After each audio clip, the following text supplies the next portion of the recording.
Good morning. 2014 નો question છે. જો a = 2 3 3 2 અને a² = xy/x તો x અને y શોધો. આપણે આગળના લેક્ચરમાં એક વખત જોઈ ગયા કે a = જો તમને આપેલું હોય a b b a, બરાબર, વિકર્ણ પરના ઘટકો સરખા હોય, અગ્રવિકર્ણ અને પ્રતિવિકર્ણના ઘટકો સરખા હોય, અને જો તમને a²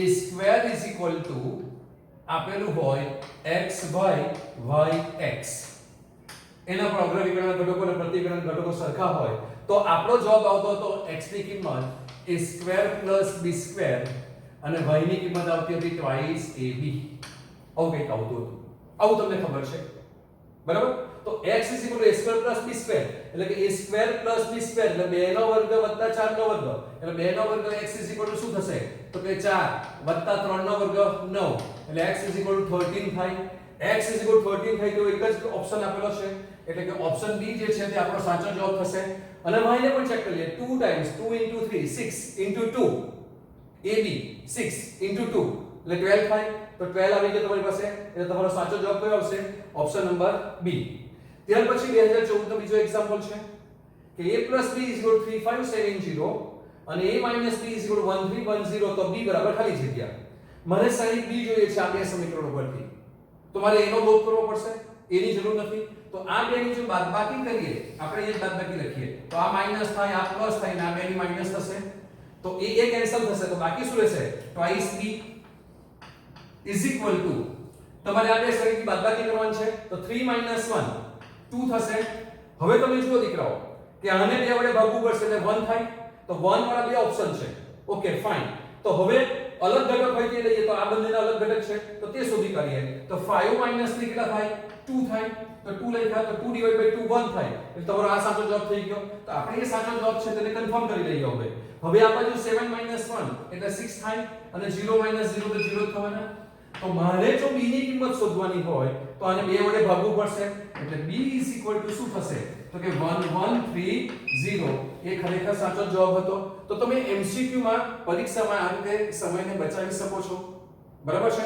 બધી કઈ ગણતરી કરવાની જરૂર નથી. તમે એક એક આન્સર જે આવ્યા તે જોતા જાઓ, અને ત્યારે એવું લાગે કે હા હવે આના જો કોઈ બીજો ઓપ્શન નથી, તો તમે ડાયરેક્ટ જવાબ લખી શકો છો અને તમારો સમયને બચાવી શકો છો.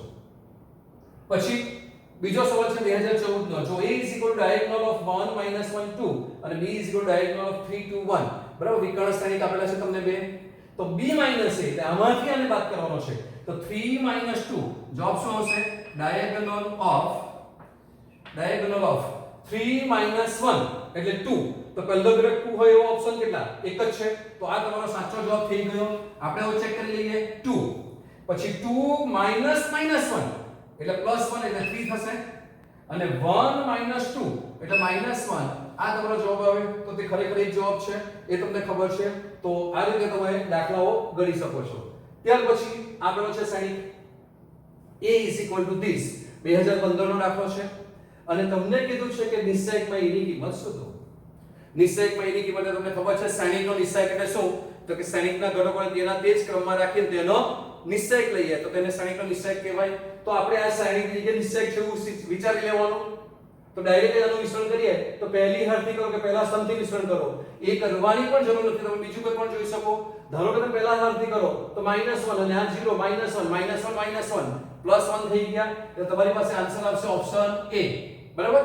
અથવા તો મેં તમને શીખવેલું છે કે આમ લો, વિકર્ણ પરના ઘટકો આવશે હવે વિસ્તરણમાં, અને પ્રતિવિકર્ણ પરના ઘટકો છે, કેમ કે ઉપર ટ્રાયેંગલ બન્યો છે, તો પ્રતિવિકર્ણ પરના ઘટકોનો ગુણાકાર કેટલો થાય? -1 થાય, અને પ્રતિવિકર્ણ હોય ત્યારે એને માઈનસ આપવાનો, એટલે જવાબ કેટલો થઈ ગયો? +1 થઈ જાય, બરાબર. અથવા તો વિસ્તરણ કરી નાખો, પહેલી હરથી -1 અને અહીંયા શું આવશે કૌંસમાં? -1 -0, તો પણ તમારો જવાબ તો +1 જ આવવાનો. તો દીકરો ગમે ત્યાંથી કરો તમારો જવાબ તો આવે જ છે, પણ તે શોર્ટકટ્સ તમને બતાવેલી છે આ રીતના, કે આ રીતે ટ્રાયેંગલ બનતો હોય તો પ્રતિવિકર્ણ લેવાના, પછી ટ્રાયેંગલ અહીં નીચે ઉપર બનતો હોય તો અગ્રવિકર્ણના ઘટકો લેવાના. ખાલી જોઈ લેવાનું તમારે કયો વિકર્ણ આવે છે. અગ્રવિકર્ણ આવે તો પ્લસ લેવાનું, પ્રતિવિકર્ણ આવે તો ઘટકોનો ગુણાકાર કરીને માઈનસ લેવાનું, બરાબર. ત્યાર પછી દાખલો છે આ કે aij = i + 2j² / 3 અને AIC = 2/2 શ્રેણિક હોય તો તે શ્રેણિક કયો છે તે શોધવાનો. તો AIC એટલે મારે 2/2 શ્રેણિક એટલે A11 A12 અને A21 A22 આ શ્રેણિક જોઈએ છે. આ શ્રેણીની મને જરૂર છે.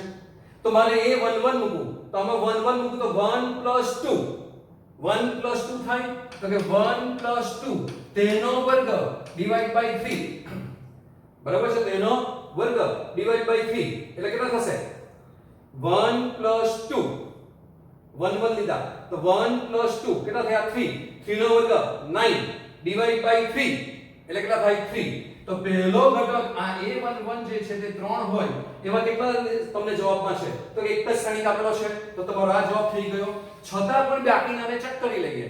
તો 1 2 તો 1 2 આપણે ચેક કરીએ 1 અને આની જગ્યાએ 2 મૂકે 2 ને 2 4 ને 1 5 5 નો વર્ગ 25 / 3 એટલે આ પણ સાચો છે. હવે 2 1 2 મૂકો 2 + 1 એટલે 2 4 4 નો વર્ગ 16 / 3 એટલે આ પણ સાચો છે. હવે 2 2 મૂકો 2 2 ને 2 4 ને 2 6 નો વર્ગ 36 / 3 એટલે 12 થાય એટલે આ પણ સાચું છે. એટલે તમારો ઓપ્શન એ સાચો જવાબ છે. તો તમે આ રીતે દીકરો ટાઈમ બચાવી શકો. એક જ તમારો પહેલો ઘટક કે તમારો પહેલો આન્સર છે તેને કઈ વેરીફાઈ કરવાનું હોય તો તમે આવી રીતે શ્રેણીકો આપેલો હોય તો આવી રીતે વેરીફાઈ કરી લો તો બાકીનો તમારો ટાઈમ બચી જાય. આ તો આપણે અત્યારે શીખીએ છીએ એટલે વેરીફાઈ કરીને તમને હું બધું બતાવું છું. બરાબર. ત્યાર પછી a - b અને a + b હોય તો શ્રેણિક a બરાબર. હવે મને અહીંયા a જોઈએ છે તો મારે આ બેનો સરવાળો કરવો પડે કે b ને ઉડાડવાનો છે. એક માઈનસ છે ને એક પ્લસ છે. બરાબર છે. તો b ને ઉડાડવાના છે તો IC = જવાબ શું આવશે તો કે તમે સરવાળો કરો તો 6 ને 2 8 બરાબર છે. તો 6 ને 2 8 થાય તો 8 / 2 કરી દો 4 4 હોય તો બધા શ્રેણીનો જવાબ છે એટલે આ તો આવવાનું નક્કી થઈ ગયું. બરાબર છે. હવે અહીંયા 5 + 3 એ પણ 1 થાય એટલે પાછા પણ 4 તો 4 આવે એવા પાછા આ ઓપ્શન ઉડી ગયો. હવે આ બે ઓપ્શન બાકી રહ્યા તમારી પાસે. આ રીતે ચેક કરતા જાઓ. હવે 9 - 1 8 બરાબર છે. તો 8 / 2 એટલે 4 થાય. હવે 4 હોય તેવો ઘટક તો કે હજુ પણ આ બંને ઓપ્શન સાચા છે. સોરી આ તો નીકળી ગયો. તો હવે આ જ એક નીકળી ગયો તો 0 આવી ગયો એટલે આ પણ જતો રહ્યો. તો બાકી કયો રહ્યો આ ઓપ્શન બાકી રહ્યો. હવે ત્રીજો બાકી રહ્યો તેને પણ આપણે શોધી જ કરીએ તો કે એ તો 0 જતો અહીંયા પણ 0 જવાનો. તો twice a = આ મળે માટે this implies a = શું થશે તો કે 4 4 4 0. તો તમારો આ જ ઓપ્શન જવાબ સાચો આવતો હતો. બરાબર. તો તમે વિચારો દીકરાઓ કેટલો ટાઈમ બચી શકે છે તમારો. બરાબર. Okay fine. ત્યાર પછી 2015 નો દાખલો છે. જો 2 times this plus this શ્રેણિક = પેલો શ્રેણિક તમને આપેલો છે તે મેટ્રિક્સ હોય તો x અને y શોધવાના છે. તો પહેલા તો અદિશ વડે ગુણાકાર કરીએ. તો અદિશ વડે ગુણાકાર કરીએ તો અદિશ વડે ગુણવાનું એટલે શું તો કે 2 વડે આખા શ્રેણિકને ગુણી દેવાનું એટલે શું થશે 10 twice x 6 અને 8 બરાબર છે. અને પ્લસ 0 1 1 અને y = 10 5 7 0 થશે. હવે બેનો સરવાળો કરી નાખીએ શ્રેણિકનો તો 10 + 0 એટલે 10 થશે. આ બાજુ શું થશે twice x + 1 થશે. આ 7 થશે અને આ 8 + y થશે. બરાબર. = 10 5 7 0. હા મને ખબર છે હું એ શ્રેણિક લખું છું. બરાબર છે. ઓકે ચલો આવો બે શ્રેણિક થઈ ગયા. તો હવે શ્રેણિક સમાનતાની વ્યાખ્યા લઈએ. તો શ્રેણિક સમાનતાની વ્યાખ્યા પ્રમાણે શું થાય તો કે આ બે ઘટકો સરખા થાય તો બંને ઘટકો સરખા જ છે. આ બે ઘટકો સરખા થાય તો એ બે ઘટકો સરખા થાય એટલે શું થાય તો કે twice x + 1 = 5 થાય એટલે કે twice x = 4 થાય એટલે કે x = 2 થાય. તો x ની કિંમત 2 હોય તો ઓપ્શન કેટલા છે 2 છે પહેલો અને ત્રીજો એટલે આ બે ઓપ્શન તમારા કેન્સલ થઈ ગયા. બરાબર છે. હવે y શોધવાનો છે તો 7 = 7 થાય અને આ બાકી રહ્યા 13 થાય એટલે કે 8 + y = 0 એટલે y = -8 થાય. તો y = -8 હોય એટલે આ ઓપ્શન પણ પાણીમાં બેસી પડે. તો કયો ઓપ્શન તમારી પાસે તરીને આવે ઓપ્શન A તમારો સાચો જવાબ કહેવાય. બરાબર છે. તો સમજ પડે છે ને કેવી રીતે દાખલાઓ કરવાના છે MCQ માટેના ક્વેશ્ચન્સ છે. Okay now this adjoint of A. adjoint of A તો adjoint of A તમને લખતા બહુ સારી રીતે આવડે છે. તો કે adjoint of A 2/2 માટે શું આવે તો કે પ્રતિવિકર્ણના ઘટકો સોરી અગ્રવિકર્ણના ઘટકોની અદલાબદલી અને પ્રતિવિકર્ણના ચિહ્નો બદલી કાઢવાના. હું પ્રતિવિકર્ણ પહેલા બોલતો હતો તો આના ચિહ્ન અદલા બદલી કરી, વિકર્ણના ચિહ્નો બદલી કર્યા એટલે આ -3 અને +3 થઈ ગયો. હવે તમે જુઓ તો બધામાં -2 પહેલો છે એટલે આ ઓપ્શન પણ નહીં આવે, આ પણ નહીં આવે અને આ પણ નહીં આવે. તો પહેલો જ ઓપ્શન આવે. તો જોઈ લો દીકરાઓ, આનો ટ્રાન્સપોઝ લખો. આ શું થાય? 2 3 હાર હતી તે સ્તંભ થઈ જાય. તો હાર હતી તે સ્તંભ થઈ ગયો અને બીજી હાર હતી બીજો સ્તંભ થઈ ગયો. તો આને શું કહેવાય? A નો ટ્રાન્સપોઝ જ કહેવાય. તો A ટ્રાન્સપોઝ એટલે તે ઓપ્શન સાચો આપણો આવેલો જ હતો, રાખેલો જ છે આપણે. તો D ઓપ્શન જે છે તે તમારો સાચો જવાબ થઈ ગયો. બરાબર? આગળના લેક્ચરમાં આપણે આવો ગુણાકાર કર્યો તો એક, બરાબર છે? તો તે ગુણાકાર કરવાનો છે અને x ની જે કિંમત મળે તે +9 કરીને તમારે જવાબ શોધવાનો છે. તો આપણે ગુણાકાર કરી નાખીએ. તમને ખબર જ છે કે આ બે સંખ્યાના ગુણાકાર શક્ય છે જ. કેમ? તો કે આ 3/3 છે અને આ 3/1 છે. તો આ બે સરખા હોવા જોઈએ. તો સરખા છે તો 9 3/1 મળશે. એટલે શું થશે? આ 1x1. બરાબર છે? હવે આનો ગુણાકાર એટલે 1 + 3 + twice x થશે. પહેલી હાર પહેલો સ્તંભ, બીજી હાર પહેલો સ્તંભ 0 + 5 + x થશે એટલે 5 + x. ત્રીજી હાર પહેલો સ્તંભ એટલે 0 + 3 + twice x થશે એટલે 3 + twice x = O. શૂન્ય શ્રેણિક છે. આ 1/3 શ્રેણિક છે, આ 3/1 શ્રેણિક છે. બંને માટે આના સ્તંભની સંખ્યા અને હારની સંખ્યા સમાન થઈ છે જ. તો નવો શ્રેણિક તમને 1/1 મળશે. તે 1/1 આપણે મેળવીએ તો 1 વડે ગુણાકાર કરીએ તો 3 ને 1 4 એટલે 4 + twice x થશે. વત્તા x વડે ગુણાકાર કરવાનો છે તો 5x + x પર ડાયરેક્ટ ગુણાકાર કરીને લખી દઉં છું. નાનો ગુણાકાર છે એટલે 1 સાથે ગુણાકાર એટલે as it is આવશે. એટલે 3 + twice x. આ શ્રેણિક પૂરો થયો = શ્રેણિકમાં 0 આવશે તમારી પાસે. સદરૂપ અપવન છે તો શું થશે? x નો વર્ગ. બરાબર? શ્રેણિક સમાનતા બધી સરખાવી લઈએ એટલે શ્રેણિક કાઢી નાખી = 0 લખીશું.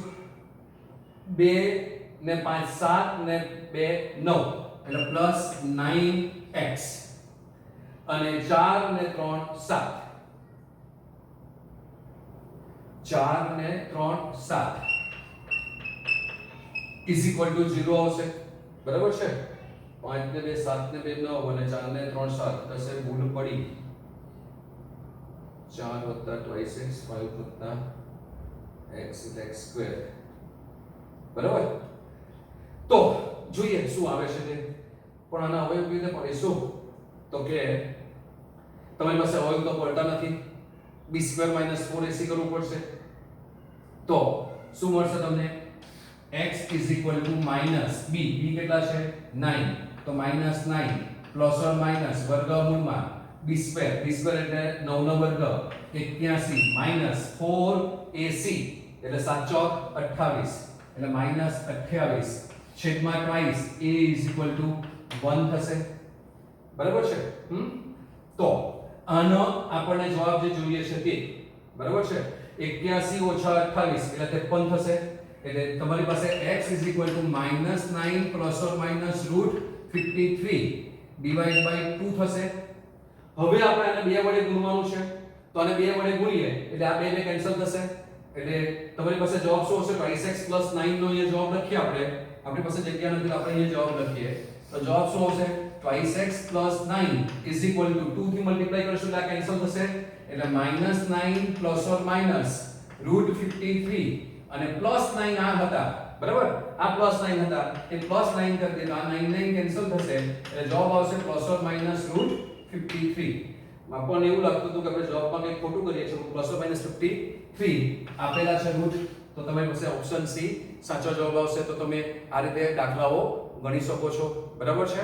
તો હવે બીજા લેક્ચરમાં બીજા દાખલો જોઈશું. આપણે 2015 સુધી પહોંચ્યા, આપણે 2020 સુધીના હજુ 5 વર્ષના દાખલો બાકી છે. બરાબર?